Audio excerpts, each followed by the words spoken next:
want to welcome you all here to our Collegiate Peaks chapter meeting of our members, and who knows who will show up.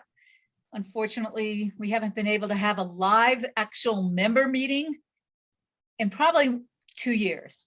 We had a social, I think, last May, and I think that's probably about it. So it's good to see some faces, and I'm sure we'll have some more folks hop on here. So I appreciate we have most of our board members here and some past board members and some members. And so it's very good to have all of you here. So Jim McGannon contacted Dave about this program to update us on what National TU is kind of changing to. Some of us watched Chris Wood's presentation, which I thought was excellent. So if you have time, you can go back and do that. But otherwise, Dave's going to kind of update us. Our local national TU rep, Jason Willis, has sent us some information. All the board has that. I did a preliminary thing on priority rivers that the board has, but hopefully Dave can fill us in on this and a lot of other things.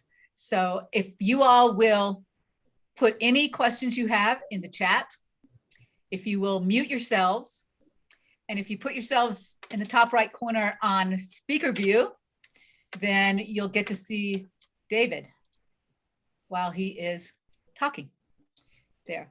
So thank you very much. And we thank Pam for getting the Zoom call together and recording this.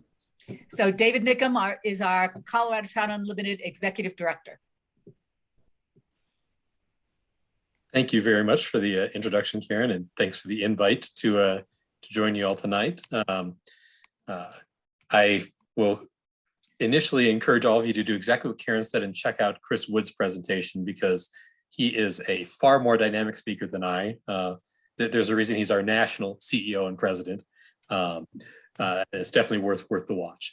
That said, I'm borrowing some materials from him to sort of share this picture and then step it down a little bit to what it might mean for us here in Colorado.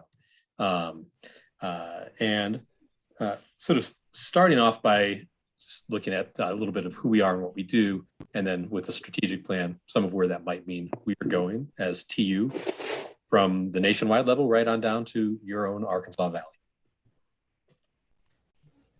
So we often get questions about our identity.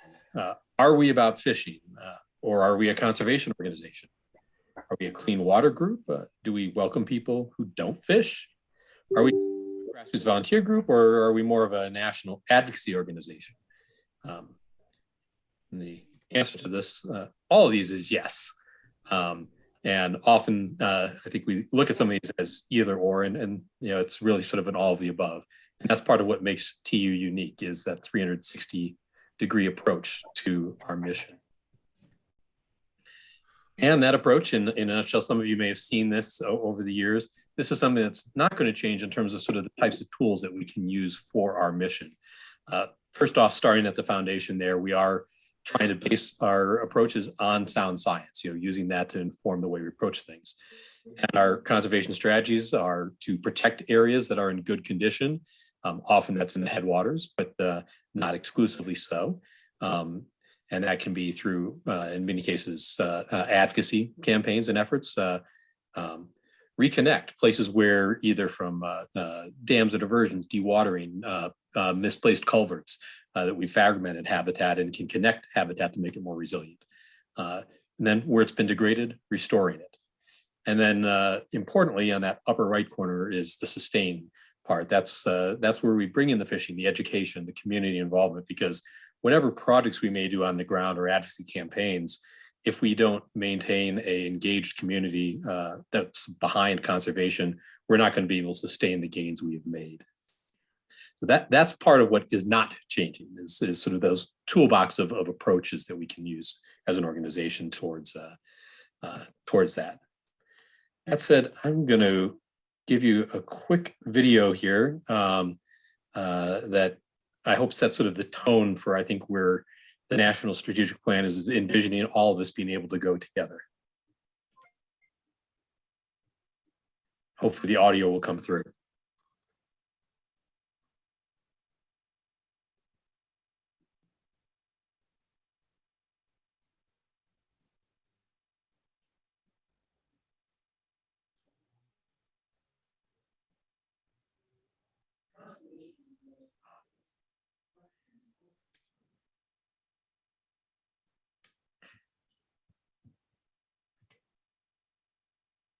So I just saw a note from Karen that there is no audio coming through on that.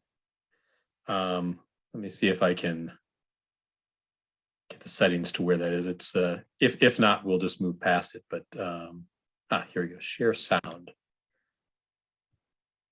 I'll try this again. Karen, give me a thumbs up if you start here.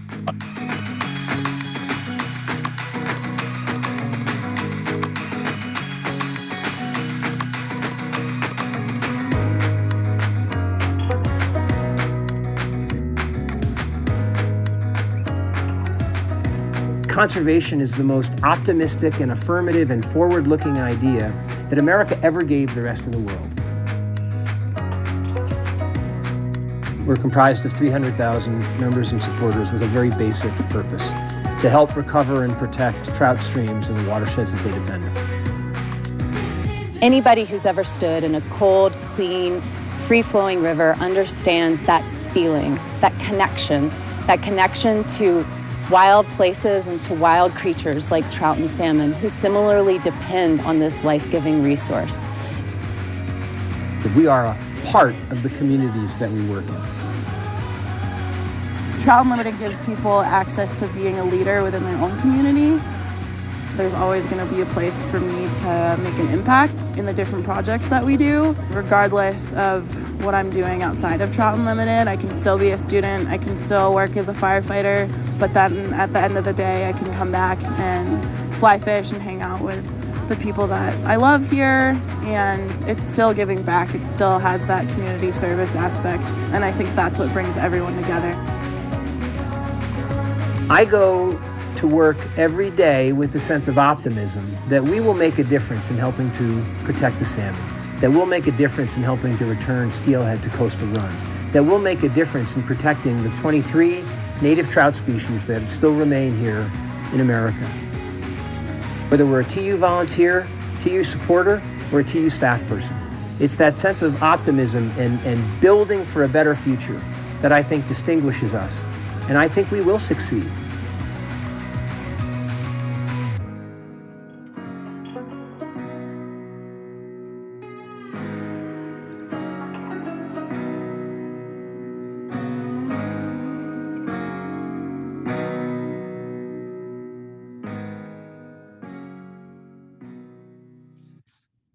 David, can we get a copy of that video? Yes, absolutely. Excellent. Let me stop the sound share. So if I get any background noise on my, now I need to see if it will jump back to my slideshow. Here we go. Well, I thought.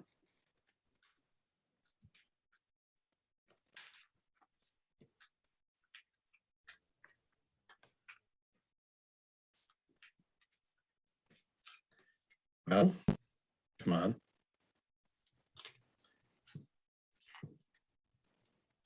Let me jump to the next slide and restart slideshow. All right, sorry about the technology difficulty there. So in terms of looking at where the organization is going with the strategic plan, started from recognizing the problem that we want to address. And that's that despite a lot of great and successful efforts by TU so far, the decline of wild native trout and salmon continues to reflect degradation of the rivers and streams on which we all depend, not just us at TU, but everybody who lives in our community. Water is the essential ingredient to life.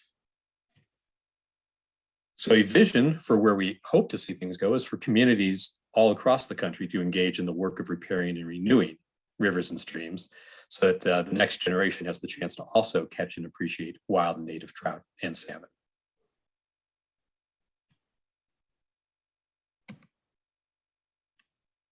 A quick summary of the mission statement, and then I think there's a couple pieces here to call it. It's our mission is to bring together diverse interests to care for and recover the rivers and streams on which we all depend. And so it's obviously focused on caring for and where needed, recovering or restoring rivers and streams. But it's also about bringing folks together. And that sort of community aspect, that engagement aspect is a really important part. It's one of the themes you'll see throughout the new strategic plan. Some core values. I'll go over these really quickly, but being resourceful, seeing opportunity when there's a challenge, and being pragmatic to find those solutions. Science-based, we want to make sure that we are working off of good data, good information, and approaches that are validated by that. Collaborative, we not that we will not have fights at times where we need to with other interests, but we operate through collaboration and in a nonpartisan basis, and try to work across differences to achieve results. Inclusive, we want to value and respect all people and communities and welcome diverse voices into the organization and into our work. United, a lot of you probably have heard myself and others at various times use the phrase 1TU. The idea is that we can mobilize behind some common goals and a shared vision for that future in which our communities work together to protect our rivers. And as Chris said, conservation is fundamentally an optimistic pursuit. We do it because we believe we can make a difference and create a better future. And so some of the themes that you'll see in this that we want to be conveying outwardly as well is, what is TU? Hey, we fix rivers and streams. We bring people together. We build community. And that's very much what our local chapters are about, is building that community in your own watersheds. We will make areas more resilient to the effects of climate change. With the good work that we do for watersheds benefits a wide swath of functions beyond just the fish themselves. I've seen in your old print newsletter back when Fred Rasmussen put out there the phrase that the trout is the miner's canary of our watersheds, and that's very true. The work we are doing for trout is also an important part of protecting the health and resilience of our watersheds. And hard work can yield transformative accomplishments and renewed hope. Big idea behind it all is basically fix it and they will come. And I think your home waters are as eloquent of a demonstration of the reality of that as any anywhere out there. The Arkansas River has not always been 100+ miles of gold medal quality wild brown trout fishery.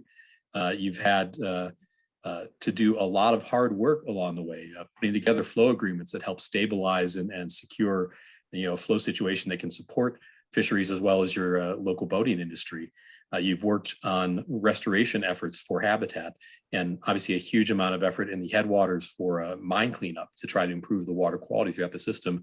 And sure enough, the fish have come back, and with it, the people who love the river and the resource that's been enhanced. I know that last part, the people coming, isn't always popular. I could see Karen sort of cringe slightly when I mentioned that part, but fix it, and they have been coming, and I think that's a testament to the great work that folks like your chapter have done in the Arkansas and in other rivers around there, and we hope to take that and build similar successes elsewhere.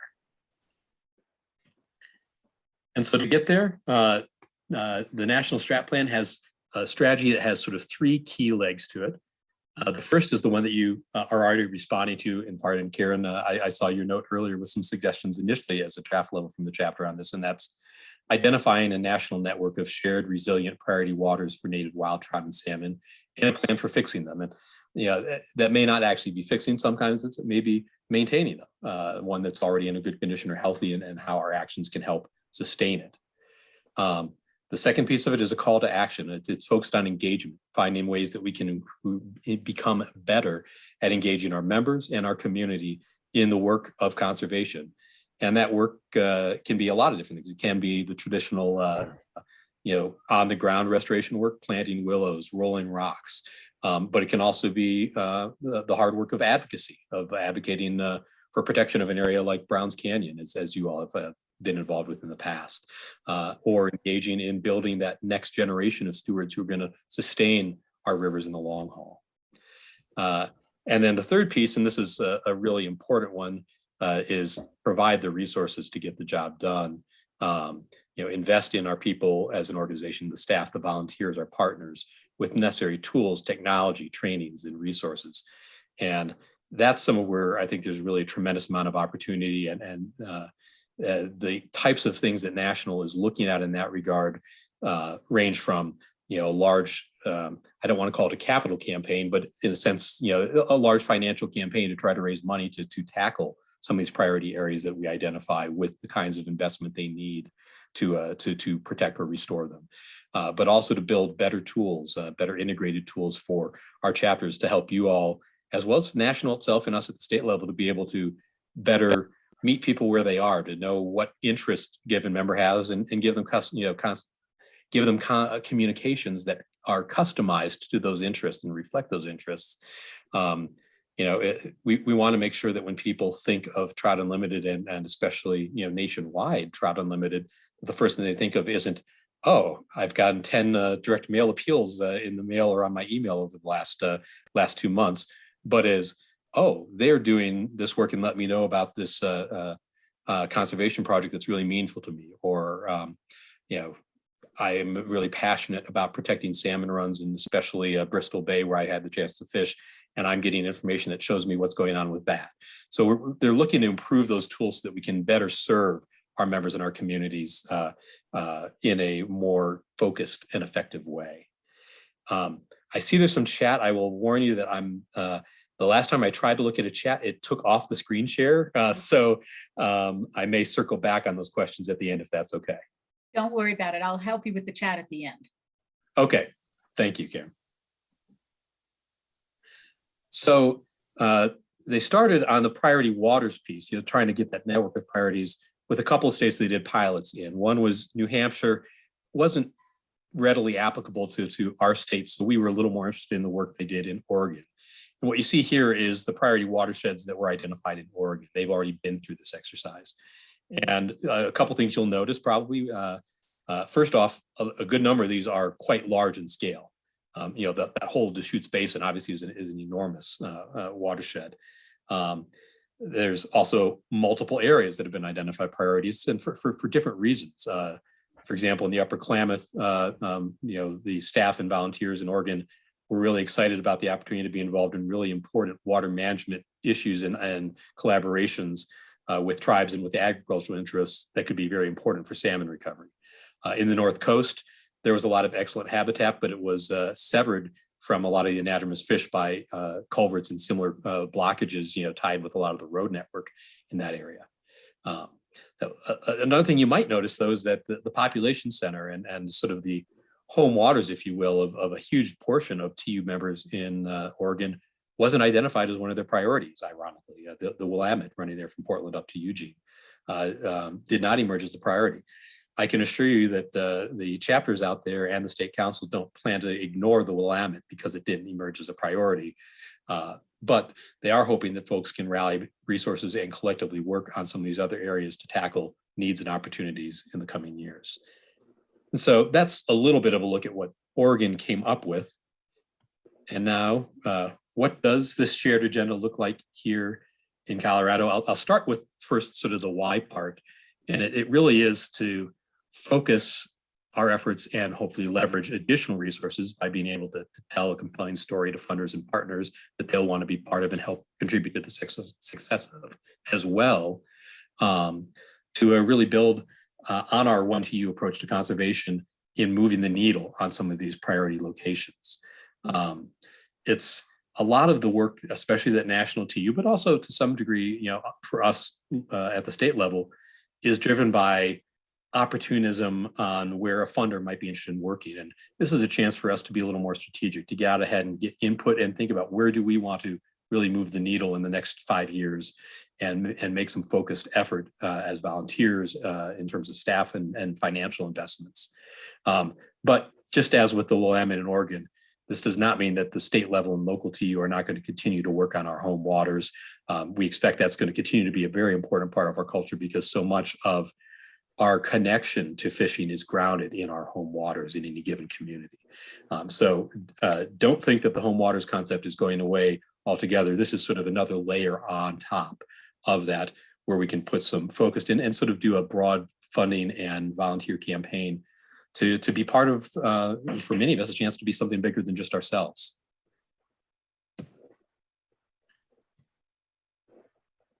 So as we look to what priority waters might look like here in Colorado, we've talked about 3 sort of core criteria, which have a whole myriad of sub-elements that could make them up. But the first one, perhaps the most obvious, is ecological significance. habitats that might be resilient strongholds for native trout or that support high value fisheries like the wild brown trout of the Arkansas. Social significance, that could be the importance a river or a resource has in the local community or to its economy. It could be based on historic involvement. We've heard from folks in Southwest Colorado about Hermosa Creek being an area that's really special to them and important because for so many years TU has invested in that, and that creates resonance in a word, things that resonate with our members, our partners, our supporters. And the third piece here is opportunity. Is there some need and opportunity for TU to make a difference in that waterway? And we're really trying to look at that in a pretty broad way. And that opportunity could really entail any of the various tools in our toolbox, whether that is citizen science, whether that's active restoration, whether that's advocacy for flows or water quality, whether that's building community engagement and connection to the river to try to sustain it long term. So that third piece can be pretty broad, and it's not just limited to, for example, where there's a need for a restoration project. So with those criteria in mind, we're looking to engage chapters, National's looking to engage us at the council level as well, and some of our state and federal and other partners to help inform how we develop this agenda for priority waters. Right now, we're in the middle of scoping. That's some of what the input you all are providing has been, and we are seeking similar input from other chapters and from some of our partners, such as Parks and Wildlife, Forest Service, and others. And there will be an additional round. So based on that initial sort of scoping input, coupled with some analysis of other data layers that we have, and I'll show you a couple of those in a moment. We have a steering committee that will be looking to develop an initial draft.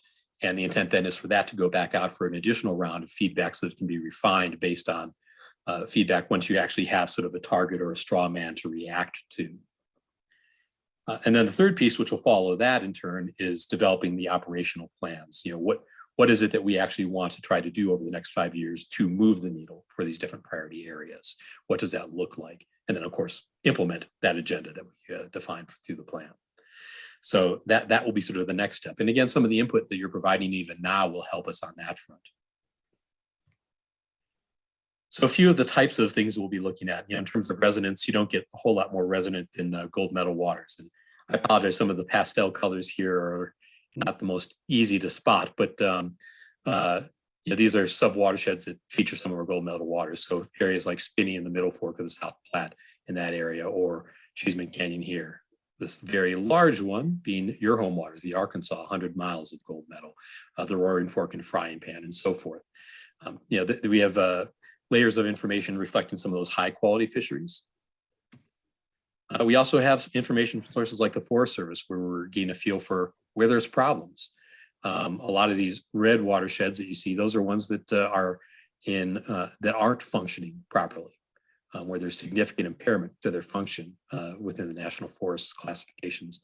The yellow are ones that are at some level of jeopardy, whereas the greens are ones that they feel are functioning in very good condition right now from a watershed level. It doesn't mean every sub piece is healthy necessarily, but that the overall watershed itself is in pretty good and stable condition.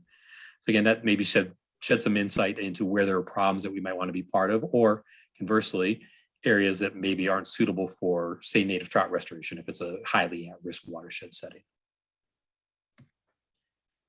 And then this one is a pretty sad and disturbing one, but this is zoomed into your area here. And it's looking at climate change. So the color coding here, the blue is areas that are cool and pretty hospitable to trout. The yellow getting to more moderate conditions. The red, areas that are likely less hospitable to trout. And this is based on cutthroat, so brown trout will have more tolerance to a lower level. But if you take a look at that black line that's gradually moving up the lower part of your basin from down quite close to Canyon City and gradually expanding to some of those additional tributaries and further up the main stem, that reflects in the first instance, the one that's about to pop up here, sort of the current condition. The next one that you'll see in just a second is projected 2040 conditions. And the next one after that is 2080. And basically the storyline here is that with the changing climate, some areas that have historically been temperature friendly for trout are going to become less so. This doesn't factor in things like tailwater impacts, for example, where you see a big red below Club Reservoir. Well, obviously, for some distance below there, you're going to have a tailwater that will be able to sustain trout from cold bottom release of water. But it does give a broader picture of just the kind of vulnerability that some of our watersheds and subwatersheds are going to have to changing climate. And that may help inform where we want to focus efforts, especially on things like native trout, where they do have a tendency to need some of the very coldest temperatures and have a little less tolerance than, say, a brown trout to warmer conditions in summer.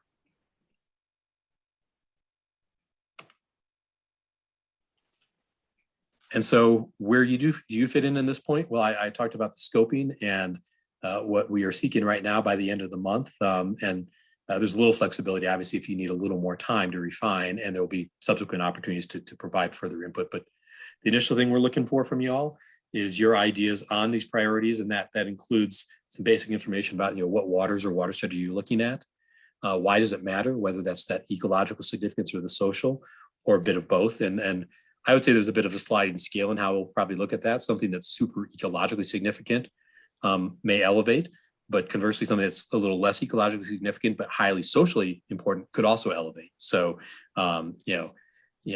we don't necessarily expect every water to hit every mark on every one of these, but I'd say on the social importance, that's one area where we are especially dependent on your input, because we don't have agency data that talks about that. That's really a reflection of your knowledge of your community and your home waters. The opportunity and need, what type of involvement might you have there? That's really important to understand why it would be a priority, but also if it is a priority, what is the kind of action that we could be taking? The time horizon, is it something where you see an immediate need for action, or is it 2-3 years down the road, or is it 10 years down the road? And then any relevant partners or existing funding resources that might want to be part of an effort of what you do. And this is all reflected in a spreadsheet, which of course, Karen, you've already started populating. But just to give you a sense, that's the input we're looking for from you all in terms of some of your home waters, which you know far better than any of us on the steering committee or on the national staff, maybe with the exception of Jason, who's along with you familiar with your home waters. But generally speaking, the rest of us are looking for your input to help guide us to inform the recommendations we'll come back to you for further feedback on. So that's sort of where we're at in the priority process. I will go ahead and stop the screen share here, and then I'll be able to see the chat. Let's see what we see. Jim, thanks for the kudos, and I will look for that the Vimeo link and send that back to you all, so you can get that shared out to those who would like to see it. Keith, good point on watershed. That certainly is part of how we need to approach our work. We can't look just at the stream in isolation without understanding the influences that are shaping it. And I'll share that back up with the national organization to sort of make sure that I know that's not going to be lost at the implementation level and how they are looking at it, but language matters, and that's a good point. So thank you for the input there. Karen mentioned trying to keep good people, and yeah, we've been obviously frustrated and disappointed with the loss of some quality people, but at the same time, every loss is an opportunity. And in that spirit, I'm really excited to introduce you to one of the opportunities that we had the chance to bring on board here recently, Nancy Johnston Bramlett. She is our new conservation projects manager. It's a slightly modified role from our old grassroots coordinator, but the idea being we wanted somebody who had a really, and gosh, we got really lucky in terms of hitting on all cylinders with this. We wanted somebody who had experience with grant writing, somebody who's got a technical background, and I apologize, my home phone is ringing in the background. Somebody who had technical background and expertise, who understood the process of putting together a request for proposals to contractors who might be doing work and what's involved in designing and planning. We wanted somebody who had experience working with volunteers, and we got lucky in finding all of that wrapped up in one wonderful little package based out of Whitewater over on the West Slope. Nancy, I'd like to let her take the stage for a moment here just to introduce herself, but also to let you know a little bit about a project that she is involved with in your home waters.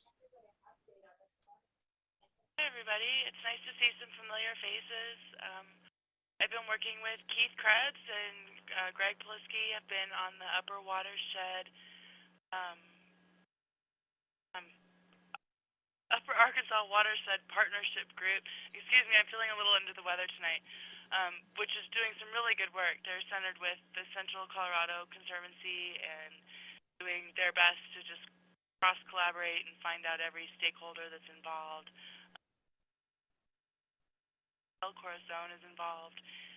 She's doing planning in Chaffee County as well, so she's got arms and more than an octopus, I think, in terms of getting people involved. They're doing some really good work. In the last year, they just started at the beginning of 2020, and I came on in September of this year. Got contracts that are about to go in place for some fluvial hazard zone mapping on the South Arkansas and Cottonwood Creek and Chalk Creek.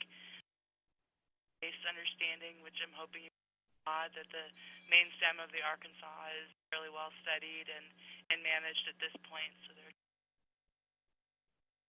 also going to be doing some that are both of those are lined out to be finished hopefully by summer here. So while they've been kind of slow to start, it looks like they've gathered a lot of momentum. And then Keith and I have been working on trying to focus on the South Arkansas with the potential for some shovels in the dirt or in the river, so to speak, and getting some projects going. So I don't want to take too much time, but I'd be more than happy to talk with anyone else about what the Upper Arkansas Watershed Partnership has been doing and my involvement there. And Bob Hamill, it's good to see you again too. That's, I don't know. Hi. That's great, Nancy. We're glad to have you on board here. It's, I think that was a very excellent presentation, David, and we'll record this, and I think a lot of other chapters would like to have this. So I have a couple questions, and you guys who have other questions, put them in the chat or turn off mute and chime in. But on the spreadsheet thing, is our chapter limited to just doing Colorado rivers? You know, we were soliciting input for Colorado rivers because that's sort of what our task force will get to work on. That said, if you have knowledge of other rivers, we could certainly pass that information along to the folks who are going to be working in other states. I can't say, I think each state is going through similar but not necessarily identical processes for how they're attacking this. And so I can't tell you for sure how that input would be used in other states. But if there is information you have that's relevant, I'm sure that it would be appreciated at a minimum to have it sort of on the table. Yeah. So the other thing was this exercise, and I just did it, and then other people added some things. We haven't really gotten in depth in it at all. But I think, as I think Chris said in his program, and you did, it's a good exercise for us to whittle down to our very local level, even if it doesn't reach national priority. These are some priorities of what we locally can concentrate on. And we need to know that TU is not the only source for money, especially in Chaffee County with Chaffee County ground monies and things like that. Is the timeline, you mentioned this, I mean, Jason said they wanted it by mid-February. We're not going to be able to do that. By mid-January. Can getting this spreadsheet to you mid-February work? The actual target date had been end of January. I know. But if it's a couple weeks into February, we'll still be able to use that. I think, in fact, on our last call, Drew Peternell, who has been a longtime staff member here, many of you met him. He's chairing the task force here for Colorado on the priority waters, and he was acknowledging that timeline was probably going to have to slide a little bit. I think we're hearing similar feedback from some of our agency partners as well as from chapters that, hey, we just need a little bit more time, and we really want to make sure to get this. It's not that this is the last bite at the apple for input from you all, but scoping is really important to make sure that we actually get the right things on the table for discussion and don't just totally overlook some really critical factor that you all could be helping to elevate in your basins. So Yeah, I think mid-February would certainly be fine. If you have it sooner, we'll love seeing it as soon as you have it, but take the time that you need. I'd say a mid-February target that would be good. And my last question, just from the notes I took, there was not a definition of long-term versus short-term in that spreadsheet. Do you have one? Yeah, I guess in terms of short-term, think the next 5 years. Basically, this is, if all goes well, this will be an effort that is iterative. And we'll be looking at updating those priorities periodically, just like for example, the National Leadership Council looks at updating the National Conservation Agenda. And there may be a waterway that is important, but is going to be really facing its critical test or critical opportunity, 10 years down the road. An example that came up in Oregon, there's one of their watersheds that's going to have some major FERC relicensing, and that will be a really critical time. There's not a whole that you can do other than preparing the community and engage the community in advance of that. But once that happens, that will be the time to be ready to hit the ground running. So some of that's going to help us temporarily understand, is this something for the sort of current planning period that we might need to really focus resources and effort on? Or is it something that we need to build awareness and support for with an eye towards action a little further down the road, 5+ years out? So if it's short term, it's within what we can do within 5 years. If it's more than 5 years, it's long term, roughly. Yep.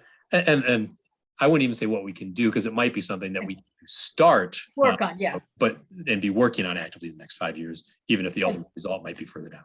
So demolishing the lower Snake River dams would be long term. Okay. Yes, although it might emerge as a short-term priority because the legislation to authorize doing that is short-term action right now. Right. But then there's action following that. Great. Yes. Wow. I saw a question from Jerry. Oh, yeah. Let me answer Jerry's question real quickly from the chat first. What the science-driven activities are. When we talk about having our activities based on sound science, it's really a matter of science can't tell you your objectives. We have to look at, we want to restore greenback cutthroat trout in appropriate habitat, or we want to have good wild trout fisheries that have a chance to catch some larger fish. And those are going to drive different strategies. And the science will help tell you, in light of those objectives, what are the types of things that might be effective, or what are the challenges that you need to overcome. And so when we talk about it being based on science, it's making sure that our actions are informed by science to make sure that we actually are pursuing efforts that are technically sound, should achieve the results we're intending, and are responsive to the real issues that are causing the problems. I don't know if that's a very generalized way, but does that speak to what you were asking about, Jerry? Yeah, the only thing that prompted that question, when I watched Chris's presentation, he made a very sharp distinction from what we have understood was a science-based organization, and then he changed it to a science-driven activities. And I was just wondering what your understanding was the difference between that. I mean, are you going to make specific decisions on activities that are driven by science? Or obviously we're incorporating other ideas into which activities get selected for action? Yes, and something that Nancy and I have had the chance to be visiting with one of our other chapters about down in Cortez in the Dolores Basin is a good example of that. And they have done some pretty intensive scientific analysis looking at the expected changes in their climate. They consider themselves at the front edge of climate change because they're sort of right at where the desert meets the mountains, and the desert is climbing, both in terms of precipitation patterns and temperatures, and the future for some of their streams, that including some that currently support cutthroat, is pretty dire. On the other hand, they've got other areas that, based on the science, they recognize are going to be much more resilient. And so they are driving their actions and their efforts towards those resilient systems based on the science that tells them those are places we can make a difference long-term, and where our investment won't be lost to factors beyond our control 10 to 15 years from now. So that'd be one such example of the science helping drive decisions about where and how to focus our work. So basically away from the Dolores River and up to higher elevations. Yes, although even at higher elevation, there's different watersheds, for example, based on aspect, drainage, size. The tributaries generally are more going to be more temperature hospitable. So one of their strategies is looking at, are there places where they can restore some connectivity and effectively create thermal refuge by the mouth of some of the tributaries that fish from the main stem can still access when they need it seasonally in the summer. So there's a lot of different pieces to that fold together. But yeah, they definitely are focusing on the upper Dolores at this point. I think as much as all of us would love to see a return to the glory days of the Dolores below McPhee, those really benefited from the huge amount of tribal water that wasn't yet being used from the Dolores project, and so therefore was making its way downstream. And I wish those days had lasted. They didn't. And I, at the moment at least, don't see a clear political path for us to be able to reverse that. David, Yes, Keith. we've kind of talked around this point, but when I looked at the map of Oregon, the priority waters included like entire watersheds from the tiny tributaries all the way quite a ways down the main stem. When I filled out my suggestions in the spreadsheet, I ignored the Arkansas, but does it make sense to go from Leadville to Canyon City and say, this is our priority water? I actually looked at the South Arkansas, the main tributary. I ran this by Nancy. There's a huge amount of work going on there. There's a huge amount of potential. I selected that as a priority watershed. Is that too small? It's about 15 to 16 miles. It is not too small. We are still grappling with sort of scope, but I think eventually we are going to be looking at designations that are maybe not quite at the level of, say, the Klamath, but some of the others that you saw on the Oregon map that are fairly large watersheds. But what we are hoping with your all input at this point is to scale down to a finer level to understand that more granular aspect of what's driving these priorities. Whereas if you just identified the upper Arkansas above Canyon City as a priority watershed, we wouldn't have necessarily a good sense of what is it that you all are seeing as the drivers, as the needs, as the more localized pieces. And that's important in two levels. One, it will help us as we have to weigh where the different priority watersheds, even at a broader level, are identified. But two, once we get down to the step of identifying the strategies to implement, it's going to help us step down to understand, okay, this is identified. So I could see the South Arkansas, or possibly even the Arkansas itself, maybe not quite as far down as like Canyon City and up, but emerging as a priority water. I think that's quite possible. But the more refined information is definitely going to be helpful in the meantime to both to that discussion and to what follows. Okay, the second part of the question. Yes, sir. There is quite a database. I mean, we've spent money hiring a health assessment for a 1.2 mile reach. We have the entire 15-mile reach in a report from Bill Guzman. There's a lot of data, and there's a lot of potential near future activity. Xcel Energy is decommissioning their hydropower plant there, which means removal of 2 dams and draining reservoirs and rebuilding 600 lineal feet of South Arkansas and Fouzes Creek combined.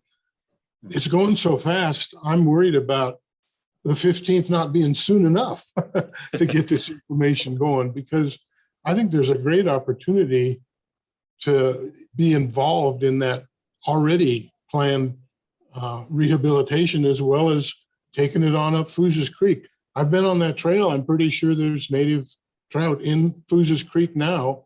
There'd be a great opportunity for some fish barriers to keep, the rainbows from going up there. It's just so immediate. And I think Nancy can probably back me up a little bit on this, that I'm wondering, are we going to lose some potential here without a expedited schedule, maybe just for the South Arkansas? I don't know.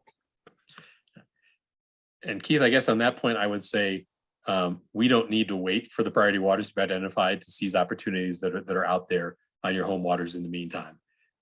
So I think, yeah, Nancy can maybe speak to some of the, the partnerships through the watershed efforts that might open up, and grants and others that want to get involved there. And Keith, I know you've been involved in a lot of those conversations yourself. So that is, yeah, I mean, the Priority Waters initiative with national sort of identifying that sort of 5-year game plan is on a faster timeline, but that doesn't mean we need to sit back and wait on other opportunities in the meantime. Okay. Good comments, Keith. Anything that you'd want to add in terms of where you see those crossovers with the partners you're engaging with? No, well, yeah, I did see a comment in the chat about asking for me to talk a little bit more about what's going on with the Upper Arkansas Watershed Partnership. I've been dealing with a lot of acronyms in the last hour. Forgive me for stammering over that one. Keith has been involved, and Greg is involved. Bob is involved in terms of those meetings. So there's been a really nice layer of. They say they go slow to go fast, and they definitely, to me as a new employee, sometimes seem to be going slow. And I hope, Keith, you're just going to shake your head up and down really hard on that, because we do see some immediacy and urgency and, well, availability, opportunity, to use the terms of Priority Waters in terms of what can happen in your watershed, specifically in the South Arkansas. And Greg has mentioned Grape Creek as another potential opportunity. So I can add to the Upper Arkansas Watershed Partnership.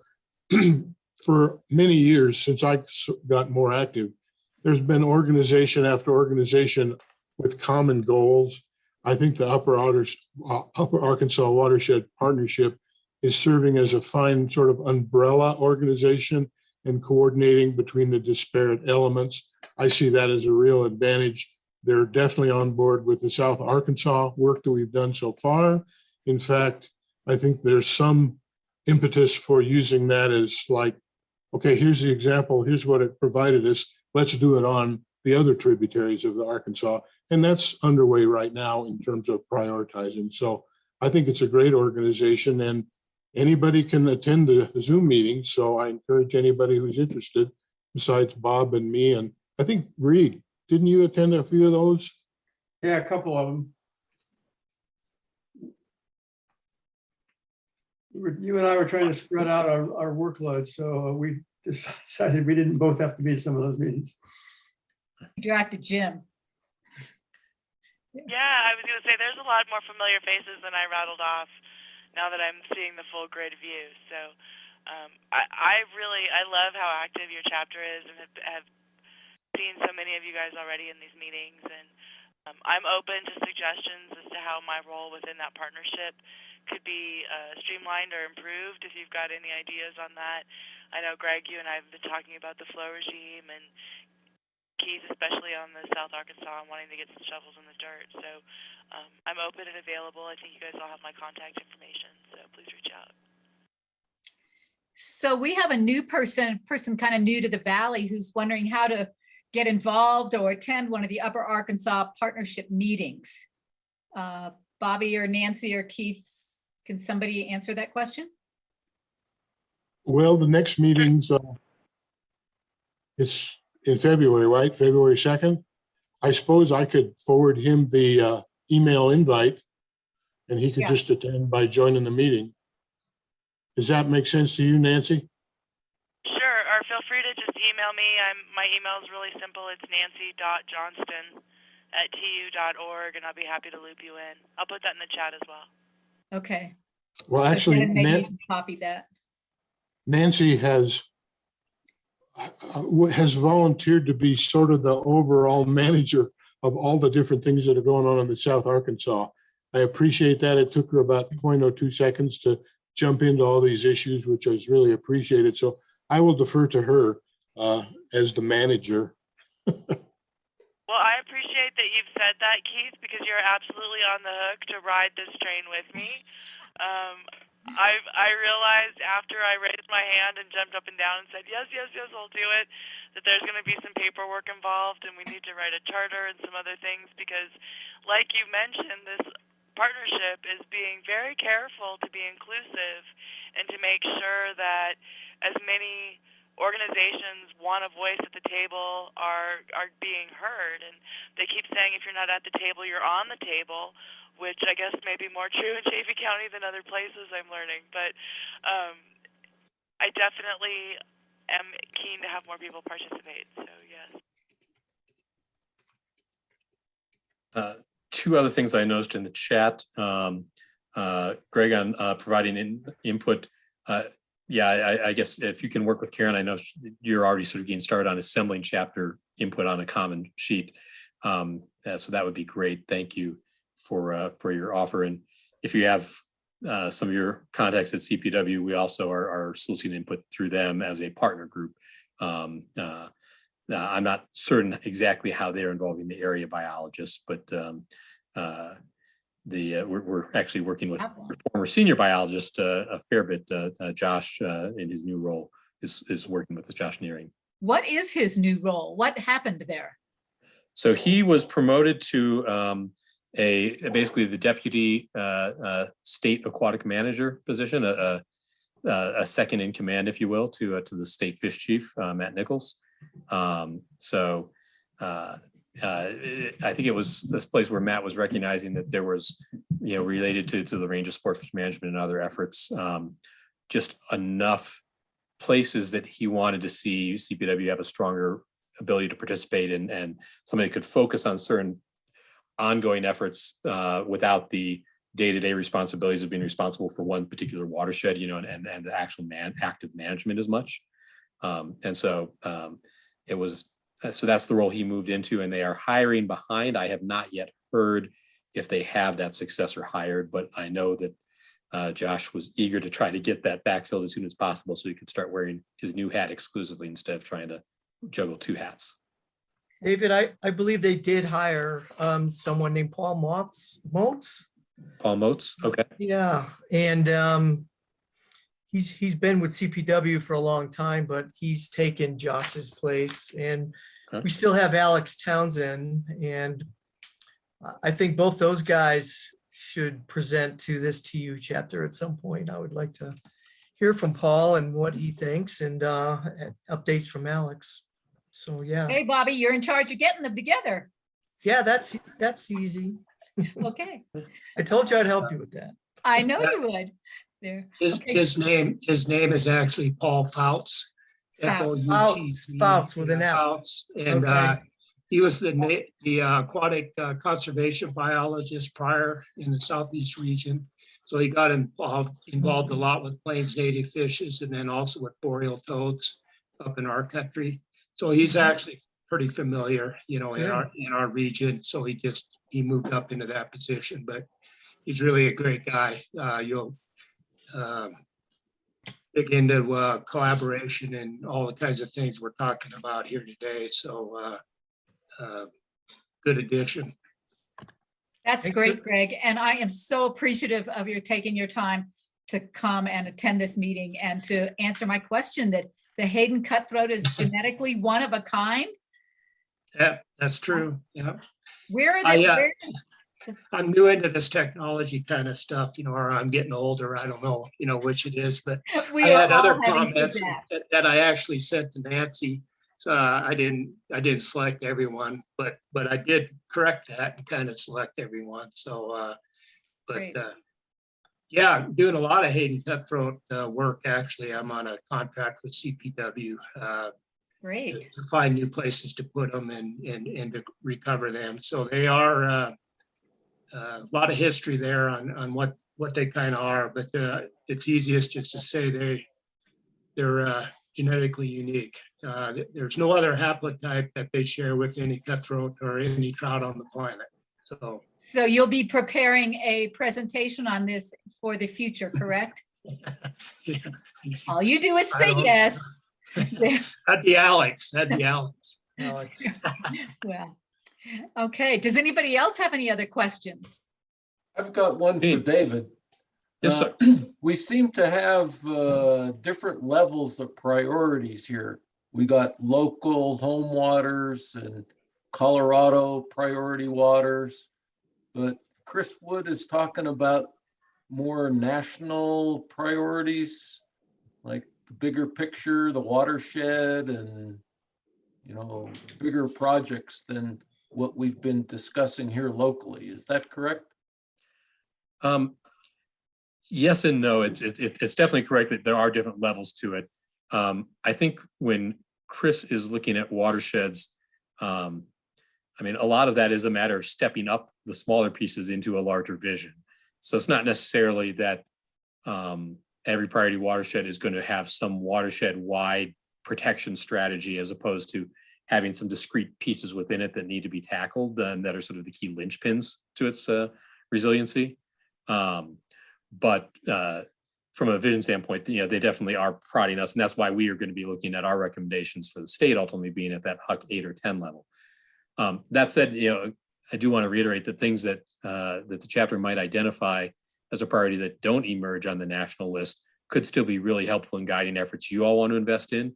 And it'll be helpful for us at the state level in looking at places where we might have expertise or resources or connections, relationships that could be helpful to making a difference. So that's some of what I'm excited about with this activity is the multitude of ways we'll be able to use this information from the local level right on up. Anything else? I want to jump in on that. We've all heard a little bit about the infrastructure bill funding that's coming through, and CTU's we've got our ears pricked wide open with, you know, big deer ears as much as we can to try to figure out, are there ways for CTU and TU National to play a part in that, where the Forest Service won't have capacity to run contracts for construction? We might. And so that's where I think as we drill into this exercise, it's more than an exercise in that it can and will generate real projects in the river and in the watershed. So to me, that's really exciting, especially when this seems like kind of a daunting and maybe endless task when you look at your whole watershed and you're trying to pick out which bits to save or which bits to let go in some cases, especially in the Dolores, where they're having to pick ones that, you know, won't survive climate change no matter what. So to me, I think while this exercise is TU and CTU driven, it's kind of got a perfect storm of timing with an availability of funding. So I just like to offer that as incentive as you drudge through filling out these spreadsheets and creating your own priorities. Great. Anybody else? This was, again, excellent. I have one thing I want to just tell all of you who are attending, because you're not all board members, but we had a kind of email vote earlier before this meeting that our chapter will write a letter of opposition to the Forest Service, the state bigwigs in Washington, opposing the Uinta train that would bring terrible oil down through Colorado, through the Colorado River Basin, and then send other trains potentially through the Arkansas Valley over Tennessee Pass. So we did vote in favor. A majority of our board did do that. So we will get that out tomorrow. We're collaborating with the Center for Biological Diversity on that. Okay. The update on that, Karen, and just so you all know, our Yes. Bull Moose Advocacy Committee, on which Reed has been involved, is also looking at that issue and trying to get our arms around what the next sort of pinch points are, the decision points where we have the chance to have some influence, as whether it's when they are looking for federal funding coming up, or whether there's other places that we can try to have influence on stopping those trains from putting our rivers here in Colorado at risk. Right. I see that Bob raised his hand before we sign off. I Okay. wanted to make sure to. I didn't see him over here. Go, Bobby. David, I guess I'm not really fully clear about this, the difference between using a whole basin like Oregon did versus just the smaller stretches or the tributaries, because there are concerns I think we still have on the main stem of the Arkansas. And I think your graphic, which I hadn't seen before, but we actually know just because we're experiencing it firsthand, but as climate change is moving up the valley from Canyon City up, we are definitely experiencing some high temps in August here, all the way up into Howard, where I live. I take temps all the time, and we're hitting 70 degrees in August quite often. And I'm concerned about that. And so I don't want to forget about the main stem and staying, vigilant with what goes on here with that issue.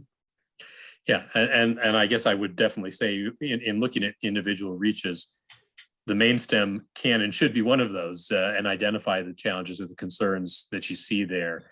I think ultimately what we will be putting together will be a map that is more like Oregon's. Again, maybe not quite at the scale of the Deschutes Basin, but some of those other basins.